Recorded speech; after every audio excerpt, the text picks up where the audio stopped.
બાજુ રાજ્યમાં ઠંડીનો ચમકારો વર્તાઈ રહ્યો છે અને એનું કારણ છે હિમાલયમાં થયેલી હિમવર્ષા। હિમાલયમાં અત્યારે પહાડો ઉપર બરફ પડી રહ્યો છે। હિમાલયની ગોદમાં વસેલા રાજ્યો જાણે કે થીજી રહ્યા હોય એવું લાગી રહ્યું છે।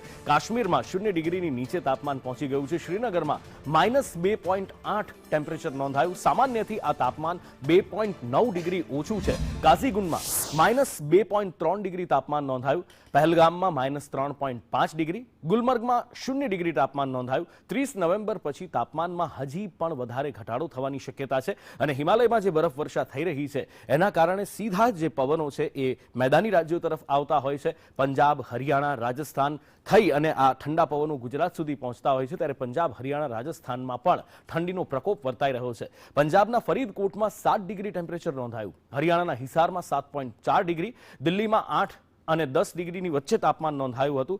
સાથે જ રાજસ્થાનમાં 7 થી 8 ડિગ્રી તાપમાન ઘણા બધા જિલ્લાઓમાં નોંધાયું હતું અને એની સાથે સાથે 27 થી 28 નવેમ્બર એક વેસ્ટર્ન ડિસ્ટર્બન્સ સક્રિય થવાની શક્યતા પણ છે અને એની અસરથી હિમાચલ, કાશ્મીર, ઉત્તરાખંડમાં ભારે બરફવર્ષાની સંભાવના છે અને એ પછી મેદાની વિસ્તારોમાં ઠંડીનો પ્રકોપ હજી પણ વધારે જોવા મળી શકે છે।